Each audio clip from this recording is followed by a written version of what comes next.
मुअज़्ज़िज़ साथिज़ और मेरे प्यारे भाइयों और बहनों, अस्सलाम वालेकुम।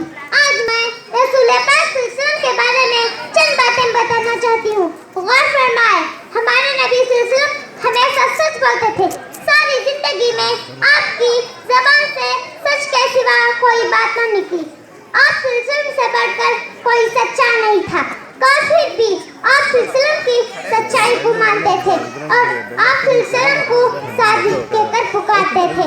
जब आप सल्लल्लाहु अलैहि वसल्लम ने लोगों को इस्लाम की तरफ बुलाना शुरू किया तो एक दिन कोहे सफार पर चढ़कर मक्के वालों को जमा किया और उन्हें फरमाया, अगर मैं तुमसे ये कहूँ कि एक बहुत बड़ी फौज इसी पहाड़ के पीछे है और तुम पर हमला करने आ रही है, क्या तुम यकीन करोगे?